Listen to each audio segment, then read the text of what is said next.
Pad दिख रहा है आप लोगों को? ठीक है, आज राइटिंग पैड नहीं है तो आज इस पे काम चलाना पड़ेगा।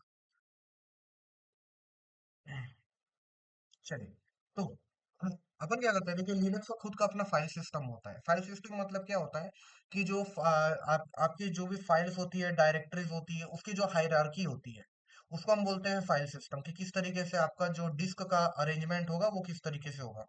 जैसे विंडोज में आप देखते हो, अभी मैं एनटीएफएस वगैरह सब के बारे में डिस्कस नहीं कर रहा हूँ, जस्ट जनरल चीजों के साथ आगे बढ़ रहे हैं।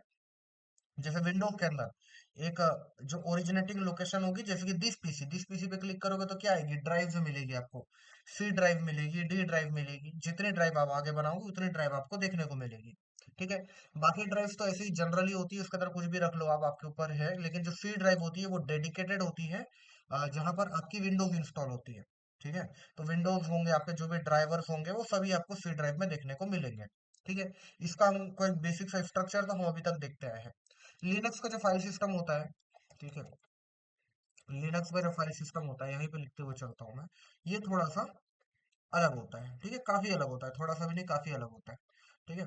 तो इस बारे में बात कर लेते हैं। तो यहाँ पर कुछ हम डायरेक्टरीज के बारे में बात करेंगे। ठीक है, कौन कौन से डायरेक्टरी होती है, कहाँ से जो फाइल सिस्टम है वो चालू होता है, उस चीजों के बारे में डिस्कस करेंगे। ठीक है। तो लिनक्स का जो फाइल सिस्टम होता है वो चालू होता है फॉरवर्ड स्लैश से। ठीक है। इसको हम बोलते हैं, एक फॉरवर्ड स्लैश से चालू होता है। क्या दिक्कत है? ओके। एक फॉरवर्ड स्लैश से चालू होता है और इसको हम बोलते हैं रूट लोकेशन। ठीक है। तो अगर मैं आपसे पूछूं कि फाइल सिस्टम कहाँ से चालू हो रहा है, तो आपको बताना है कि सर वो रूट लोकेशन से चालू होता है। रूट लोकेशन कैसे डिनोट करा जाता है? स्लैश से डिनोट करा जाता है। ठीक है। ये क्या है, ये एक्चुअल में अगर देखा जाए तो ये है ओरिजिनेटिंग लोकेशन। ओके। ये है ओरिजिनेटिंग लोकेशन। ठीक है। अब जो भी चीजें आएगी वो इस स्लैश के अंदर आएगी। ठीक है, क्योंकि ये स्टार्टिंग पाथ होता है। जो भी चीजें आएगी लिनक्स फाइल सिस्टम में वो इस स्लैश के ही अंदर आएगी। ठीक है। तो यहाँ पर अब उन डायरेक्टरीज को डिस्कस करते हैं जो कि स्लैश के अंदर होती है। तो पहले आता है स्लैश। ठीक है, स्लैश के अंदर एक डायरेक्टरी आती है जिसको हम बोलते हैं बिन। ठीक है। बिन का मतलब क्या होता है? बिन का फुल फॉर्म होता है बाइनरीज। ठीक है। और बाइनरीज का मतलब होता है एक्चुअल में, बहुत ही सिंपल लैंग्वेज में मैं आपको बताता हूँ, बाइनरीज को आप ऐसे समझ सकते हैं, बहुत ही छोटे छोटे प्रोग्राम्स होते हैं। ठीक है, जो कि आपके सिस्टम को रन करने में मदद करते हैं। ठीक है। जरूरी नहीं है सिस्टम को रन करने में मदद करें, सिस्टम में यूज आ सकते हैं, किसी दूसरी चीजों में भी यूज आ सकते हैं। तो जो हमारी बिन डायरेक्टरी होती है, ये देखिए क्या कहाँ से स्टार्ट हो रही है, देखो स्लैश बिन लिखा है मैंने। स्लैश क्यों लिखा है? स्लैश मतलब ओरिजिनेटिंग पाथ जो है उसके अंदर में आएगा बिन डायरेक्टरी। और बिन जो है उसका फुल फॉर्म होता है बाइनरीज। इसके अंदर होती है आ, इसके अंदर होती है हमारी बाइनरीज। ठीक है। वो बाइनरीज जो कि हमारे सिस्टम को वर्क करने में हेल्प करती है। Hold on. ठीक है। तो इसको आप ऐसा भी बोल सकते हो कि बेसिक बेसिक प्रोग्राम्स है। ठीक है। जैसे कि अगर आपने लिनक्स यूज किया होगा, ठीक है, बेसिक प्रोग्राम्स। ठीक है। अगर आपने लिनक्स यूज किया होगा तो आपने देखा होगा कि कुछ कमांड्स होते हैं, जैसे कि एलएस होता है। ठीक है। एलएस होता है, पीडब्ल्यूडी होता है, सीडी होता है। ये एक्चुअल में ये है क्या? ये कमांड, ये जो कमांड आप लगा रहे हो एक्चुअल में ये एक शॉर्टकट है, एक पॉइंटर है। ठीक है। तो जब भी आप एलएस लिख रहे हो, एक फाइल है, एक छोटी सी बाइनरी है जो कि ट्रिगर हो रही है, जो कि रन हो रही है बैक एंड पे। ठीक है। उसका जस्ट एक पॉइंटर है या फिर एक शॉर्टकट है एलएस। अब ये कहाँ पर मिलेंगे आपको? ये जो बाइनरीज है ये आपको मिलेंगे बिन डायरेक्टरी में। तो अगर आपको जाके देखना है कि एलएस का कोड क्या है या सीडी की बाइनरी क्या है, एक्चुअल में क्या कोड लिखा हो, तो आप जाके वहां देखना। ठीक है, मुझे बताना भी आपको क्या मिला। ठीक है। तो ये चीज है। ठीक है। अब जिसने लिनक्स यूज नहीं किया उसको मैं बता दूं, जैसे विंडोज के अंदर भी अगर आपने कभी कमांड प्रॉम्प्ट यूज किया होगा तो उसके अंदर भी कुछ चीजें होती है, जैसे कि dir नाम का एक कमांड होता है। ठीक है। आईपी कॉन्फिग नाम का कमांड होता है। तो ये सब आपके बाइनरीज में जाते हैं। ठीक है, लिनक्स में नहीं जाएगा, आईपी कॉन्फिग नहीं होगा, लेकिन जस्ट एक एजम्पशन मैं आपको बता रहा हूँ कि लिनक्स के अंदर बिन के अंदर ये सब चीजें होती हैं। ठीक है। इसके बाद नेक्स्ट डायरेक्टरी होती है हमारे पास एसबिन। ठीक है। एसबिन, एसबिन का फुल फॉर्म है सिस्टम बाइनरीज। ठीक है। ये वो बाइनरीज है या फिर ये वो प्रोग्राम है, ठीक है, जो कि सिस्टम के लिए हेल्पफुल होता है, सिस्टम की वर्किंग में हेल्पफुल होता है। ठीक है। ऐसा नहीं कि ऑपरेशंस की बात नहीं कर रहा हूँ मैं। ठीक है। जैसे कि अगर हम बात करें, एक हमारे पास कमांड होता है sysctl, सिस्टम सीटीएल। ठीक है। सिस्टम किसी सर्विसेज को बंद करने के लिए, चालू करने के लिए जनरली इसे यूज किया जाता है। ठीक है। उसके इस टाइप के जो कमांड्स होते हैं वो हमें मिलते हैं सिस्टम बाइनरीज में। ठीक है। अभी बेयर मिनिमम के साथ चलेंगे, सभी डायरेक्टरीज डिस्कस नहीं करूंगा, नहीं तो ओवरवेलमिंग हो जाएगा। एसबीन के बाद जो अगली डायरेक्टरी आती है उसका नाम है ईटीसी। ठीक है। ईटीसी में क्या होता है, इसका फुल फॉर्म क्या है वो तो मुझे भी नहीं पता, किसी को मिले तो चेक करके बताना जरूर से। ईटीसी के अंदर एक्चुअल में होती है कॉन्फ़िगरेशन फाइल। ठीक है। Configuration file. ठीक है। कोई नॉन टेक्निकल है तो उसको भी बताते चलते हैं, कॉन्फ़िगरेशन का मतलब क्या होता है। कॉन्फ़िगरेशन का मतलब होता है सेटिंग्स अप्लाई करना। ठीक है। जैसे कि आप नया फोन लेकर आते हो तो आप क्या करते हो, सबसे पहले उसे कॉन्फ़िगर करते हो। ठीक है। उसमें अपना जीमेल आईडी लॉगिन करोगे, नेक्स्ट नेक्स्ट करोगे, टाइम डेट सेट करोगे। ठीक है। पिन पासवर्ड लगाओगे, ये सब क्या है, ये कॉन्फ़िगरेशन है। ठीक है। तो उसी तरीके से अगर आपको लिनक्स में कोई भी चीज को कॉन्फ़िगर करना है, फिर चाहे कोई टूल हो, फिर चाहे कोई सॉफ्टवेयर हो, ठीक है, अगर आपको उसे कॉन्फ़िगर करना है तो आपको ईटीसी डायरेक्टरी में जाना पड़ेगा। राइट। ठीक है। To apply settings, apply change settings, जैसा भी आप समझिए। ठीक है। यहाँ तक क्लियर है सभी को, बताए जरा। Is everything fine up to this point. Editable text configuration, बहुत बढ़िया हर्षिता, बहुत जल्दी आपने बताया। ठीक है। तो ये रहा फुल फॉर्म इसका। ठीक है। मुझे भी नहीं पता था तो इसको भी अपन यहाँ पे ऐड कर देते हैं। ठीक है। चलिए, तो ये चीज हो गई। ठीक है। एडिटेबल टेक्स्ट कॉन्फ़िगरेशन, ये इसका फुल फॉर्म हो गया। होती है इसके अंदर कॉन्फ़िगरेशन फाइल। फुल फॉर्म ना भी याद हो, ना ही याद हो तो भी कोई दिक्कत नहीं है, ये पता होना चाहिए कि इसके अंदर है क्या, ये इंपॉर्टेंट है। ठीक है। फुल फॉर्म इंपॉर्टेंट नहीं है, इस बात का ध्यान रखना। ठीक है। लेकिन कुछ कुछ चीजों का तो अगर आपको नाम याद हो तो आपको पता चल जाएगा उसका काम क्या है, जैसे कि बीन के अंदर बाइनरीज, तो आपको काम पता चल जाएगा। ठीक है। बिल्कुल। एस बीन के अंदर एफ डिस्क आता है, एम के एफ एस आता है, बिल्कुल आता है। ठीक है। हाँ जी दशरथ, आता है। पहले हमने पढ़ भी चुके हैं इस चीज को, है ना, मैंने ही बताया था आपको। ठीक है। अब आगे बढ़ते हैं। इसके बाद इसके बाद हमारे पास बीन एस बीन एटीसी हो गई, ये कॉमन डायरेक्टरीज थी। अब इसके अलावा हमारे पास एक डायरेक्टरी होती है यूजर बिन। ठीक है। इसके अंदर क्या होता है, इसके अंदर होते हैं सभी इंस्टॉल्ड प्रोग्राम। ठीक है। ध्यान रखिएगा, ये यूजर बिन ऐसा नहीं कि एक ही डायरेक्टरी का नाम है। यूजर नाम की डायरेक्टरी के अंदर एक बिन नाम की डायरेक्टरी है। ठीक है। तो मैं इसे यूजर बिन बोल रहा हूँ, यूजर की स्पेलिंग यूएसआर ही होगी, मैंने गलत नहीं लिखी है। तो इंस्टॉल्ड है, जो भी सॉफ्टवेयर आप इंस्टॉल करोगे या फिर वो पहले से इंस्टॉल होंगे, जैसे कि मान लीजिए एनमैप पहले से इंस्टॉल है। ठीक है। या फिर आपने मान लीजिए बर्फसूट को अलग से इंस्टॉल किया है, जो भी आप इंस्टॉल करोगे वो कहाँ पर जाएगा, वो जाएगा यूजर बिन में। तो यहाँ पर आपके इंस्टॉल्ड प्रोग्राम्स या फिर इंस्टॉल्ड सॉफ्टवेयर होंगे। सॉफ्टवेयर लिख देता हूँ, ज्यादा बेटर रहेगा, इंस्टॉल्ड सॉफ्टवेयर। ठीक है। अब इसके बाद एक और आता है यूजर शेयर, उसी यूजर डायरेक्टरी के अंदर एक और डायरेक्टरी होती है जिसका नाम है user share. Let me just arrange this.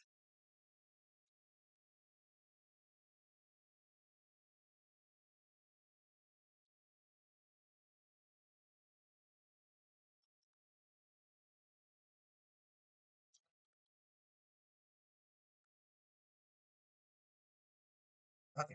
उसके बाद आता है यूजर शेयर। यूजर शेयर में क्या है, यूजर शेयर के अंदर ये जो सॉफ्टवेयर थे जो कि इंस्टॉल थे, इनकी डिपेंडेंसीज होती है। ठीक है। तो डिपेंडेंसीज के बारे में बताता हूँ, पहले मैं लिख देता हूँ डिपेंडेंसीज ऑफ यूजर बिन। ठीक है। यूजर बिन। तो यूजर बिन में आपके जो भी सॉफ्टवेयर है ना, जो भी सॉफ्टवेयर आपने इंस्टॉल करे हैं, उनकी कुछ डिपेंडेंसीज होती है। डिपेंडेंसी का इसका मतलब क्या होता है कि जो सॉफ्टवेयर है वो कुछ चीजों पे डिपेंड है, कुछ एक्स्ट्रा फंक्शनैलिटी के लिए, कुछ एक्स्ट्रा फीचर के लिए वो कुछ दूसरे चीजों पे डिपेंड कर रहा है। और जिन चीजों पे वो डिपेंड करेगा उनको हम बोलते हैं डिपेंडेंसीज। ठीक है। तो यूजर शेयर के अंदर आपको इन्हीं सॉफ्टवेयर के, जो सॉफ्टवेयर इंस्टॉल्ड थे यूजर बिन में, उन्हीं की उन्हीं के आपको डिपेंडेंसीज मिलेगी यूजर बिन में, जो कि आपको हेल्प करेगी उस सॉफ्टवेयर में थोड़ी एड ऑन फंक्शनैलिटी के लिए, या फिर आप ऐसा मान सकते हैं कि कुछ एड ऑन फीचर्स के लिए भी मदद कर सकते हैं। ठीक है। Supported application and data file, दूसरा तो गूगल से निकाल के मत डालिए वहां पर, ठीक है, वो आपके लिए दिक्कत हो जाएगा बहुत बड़ा। ठीक है, अब मैं आपको बोलूंगा supported app location data file, तो ये किसी के समझ में नहीं आएगा, मैं इसे समझा भी नहीं पाऊंगा एक्चुअल में। ठीक है, तो ये चीज है। तो एक्चुअल में ध्यान रखिए, डिपेंडेंसीज होती है, एक एग्जांपल दूंगा तो ये और ज्यादा क्लियर हो जाएगा। उन लोगों को तो बहुत अच्छे से क्लियर हो जाएगा जो पहले से थोड़ा बहुत सीख रखे हैं लिनक्स वगैरह, जिन लोगों ने एटलीस्ट एनमैप वगैरह को यूज किया होगा एन्यूमरेशन तक। ठीक है, और जो एकदम नए हैं उनके लिए थोड़ा समझना मुश्किल होगा, लेकिन आगे चल के आप इनसे रिलेट कर पाओगे, हो सकता है एक बार वापस अगर आप आओ लेक्चर पे तो आपको पूरी चीजें समझ में आने लगे। ठीक है, और ऐसा होगा ही होगा, एक बार में सब चीज समझ नहीं आएंगी। तो ये चीजों को आप इग्नोर करिए, ये ठीक है, ये जो आपने डाला है ये सही है, कोई दिक्कत नहीं है इसमें, लेकिन ये अंडरस्टैंडेबल नहीं है। ठीक है, और हमको यहाँ पे लेक्चर को अंडरस्टैंडेबल वे में लेके जाना है। ठीक है, तो यहाँ पर क्या होगा, जैसे कि मान लीजिए आपके पास है एनमैप, एक सॉफ्टवेयर है। ठीक है, एनमैप नेटवर्क स्कैनिंग करता है। ठीक है, अब एनमैप का काम क्या है, नेटवर्क स्कैनिंग करना, लेकिन इसका एक फीचर भी है, एडिशनल फीचर, कि ये एन्यूमरेशन भी कर सकता है। तो इसके लिए इसके पास होती है कुछ स्क्रिप्ट्स। ठीक है, एनमैप की स्क्रिप्ट्स होती है जिसको हम बोलते हैं एनएसी, एनमैप स्क्रिप्टिंग इंजन। ठीक है, तो ये स्क्रिप्ट कहाँ होती है, ये एनमैप का एड ऑन फीचर है, तो ये जो है ये डिपेंडेंसीज यहाँ पर होती है यूजर शेयर एनमैप स्क्रिप्ट्स के अंदर। ठीक है, इसी तरीके से एक सॉफ्टवेयर है जिसका नाम है DIRB। ठीक है, डर्ब क्या करेगा, डायरेक्टरी बस्टिंग करेगा, फजिंग करेगा, समझ नहीं आ रहा छोड़ दो, बिल्कुल कोई दिक्कत की बात नहीं। लेकिन अगर डर्ब को क्या चाहिए, एक वर्ड लिस्ट चाहिए, तो वर्ड लिस्ट कहाँ मिलेगी, वो वर्ड लिस्ट भी यही मिलेगी। आई होप जिन लोगों ने को थोड़ा बहुत आइडिया है पहले से वो समझ पा रहे होंगे मैं क्या बोलना चाह रहा हूँ। ठीक है, जिसको नहीं है वो भी अभी दिक्कत मत लो, बस यहाँ पे ध्यान रखो, इंस्टॉल सॉफ्टवेयर यहाँ होते हैं, उनकी डिपेंडेंसीज यहाँ होती हैं। आगे चल के जब आगे बढ़ेंगे तब ये और ज्यादा क्लैरिटी आपको इस पे मिल जाएगी। ठीक है, यूजर बिन यूजर शेयर हो गया, और इसके अलावा टीएमपी, टेम्प के बारे में तो कुछ बताने की जरूरत ही नहीं है एक्चुअल में। ठीक है, ये तो सभी लोगों को पता होगा कि क्या है इसके अंदर। इसके अंदर होती है टेम्पररी फाइल्स। ठीक है, तो जब भी आप सिस्टम पे कुछ भी कर रहे हो तो वो चीज एक्चुअली टेम्पररीली सेव होती है, जब तक आप उसे सेव ना करो तो वो जाती है टेम्पररी फाइल्स में। ठीक है, इसके बाद हमारे पास एक डायरेक्टरी होती है जिसका नाम होता है रूट। ठीक है, अब देखो इस चीज को ध्यान से समझना, रूट लोकेशन और रूट डायरेक्टरी में फर्क है। ठीक है, रूट लोकेशन जब मैं बोल रहा हूँ तो इसका मतलब है मैं ओरिजिनेटिंग लोकेशन की बात कर रहा हूँ, मैं बात कर रहा हूँ फॉरवर्ड स्लैश की जहां से फाइल सिस्टम चालू होता है। लेकिन जब मैं रूट डायरेक्टरी के बारे में बात कर रहा हूँ, रूट फोल्डर के बारे में बात कर रहा हूँ, ये रूट लोकेशन के अंदर होगा, इसका नाम होगा रूट। ये क्या है, ये पर्सनल डायरेक्टरी है, किसकी पर्सनल डायरेक्टरी है, ये है रूट यूजर की। ठीक है, personal directory of root user. ठीक है, रूट यूजर क्या है, रूट यूजर एक्चुअल में है, ठीक है, एक्चुअल में है सुपर एडमिन। ठीक है, यानी कि इसके पास सबसे ज्यादा पावर होती है। जैसे विंडोज में आपने देखा होगा कभी कभी वो बोलता है रन एस एडमिनिस्ट्रेटर। उसका मतलब क्या है कि जब आपने लॉग इन किया था तब आप एक नॉर्मल यूजर थे, और जब आपने रन एस एडमिनिस्ट्रेटर किया तब उसने आपको सुपर एडमिन बना के आपके साथ आपने सुपर एडमिन की तरह आपने उसे रन किया। तो सुपर एडमिन एक हाईएस्ट प्रिविलेज वाला यूजर होता है, सबसे ज्यादा पावरफुल यूजर होता है, कुछ भी कर सकता है ये, बाकी हर कोई नहीं कर सकते सब चीजें। ठीक है, तो ये जो रूट यूजर होता है इसी को हम लिनक्स से बोलते हैं रूट यूजर। ठीक है, तो जो रूट यूजर होती है इसकी पर्सनल डायरेक्टरी होती है रूट। ठीक है, ये इसका नाम है। अब इसी तरीके से अब जैसे कि मान लीजिए आपके सिस्टम में नॉर्मल यूजर्स भी होंगे। ठीक है, जो नॉर्मल यूजर्स होंगे वो कहाँ होंगे, तो वो होंगे गाइस होम के अंदर। ठीक है, तो होम के अंदर आपको आपके सिस्टम का जो भी नाम होगा, जैसे कि अभी नॉर्मली विंडोज में अगर हम देखें तो हमारे सिस्टम का नाम दिस पीसी रख दिया जाता है। ठीक है, दिस पीसी या फिर कुछ और रखा होगा आपने। उसी तरीके से जब हमने काली मशीन अगर आपने लैब सेटअप करी होगी तो आप जाके चेक करिएगा, या फिर मैं बताऊंगा उसे कि उसका नाम था एक्चुअल में काली। ठीक है, तो होम के अंदर आपको क्या देखना है, सॉरी माय बैड, होम के अंदर आपको यहाँ इसके अंदर आपको आपके यूजर से नाम मिल जाएंगे। मान लीजिए आपके पास एक काली नाम का यूजर है। ठीक है, काली नाम का यूजर है, उसको भूल जाओ, थोड़ा सा मैं स्लिप हो गया था। तो अगर काली नाम का यूजर है तो वो आपको कहाँ मिलेगा, होम के अंदर। इसी तरीके से मान लीजिए अगर कोई एक और यूजर मैंने बनाया मयंक नाम का। ठीक है, तो वो कहाँ जाएगा, वो भी आएगा होम के अंदर। तो होम के अंदर क्या होते हैं, होम के अंदर होते हैं हमारे नॉर्मल यूजर्स। ठीक है, तो मैं यहीं तक छोड़ रहा हूँ इसको, और इसके आगे मैं माइनस माइनस लगा दूंगा। ठीक है, इसको आप समझ लेना कि इसकी जगह कुछ भी आ सकता है। तो होम के अंदर आपको जो भी मिलेंगे उसके अंदर रहेंगे personal directory of normal users. ठीक है। अब देखो, एक नॉर्मल यूजर रूट यूजर के चीजों को नहीं, रूट यूजर के डायरेक्टरी में नहीं जा सकता, लेकिन जो रूट यूजर है वो किसी के भी डायरेक्टरी में जा सकता है, कुछ भी कर सकता है। ठीक है। इसके बाद bin S bin etc user bin user share TMP root, then home directory. Okay, and home के बाद इसके बाद किसी को कोई और डायरेक्टरी याद दिलानी है जो कि इंपॉर्टेंट है इनिशियली, पूरे को अपन इंक्लूड नहीं कर रहे हैं, बेयर मिनिमम के साथ चल रहे हैं। आई थिंक इतने ही थे। अ, इतने ही थे जो कि अभी फिलहाल के लिए हमें लिए जरूरी है। टेम्पो भी हो ही चुका है। ठीक है। किसको डायरेक्टरी सजेस्ट करनी है यहाँ पे? चलो, नो इशू। ठीक है। तो इन डायरेक्टरी को आप ध्यान रखिएगा, ये बेयर मिनिमम डायरेक्टरीज है। ठीक है, इनके बारे में आपको पता होना चाहिए कौन सी चीजें कहाँ पर है, नहीं तो आगे चल के दिक्कतें आएंगी। राइट।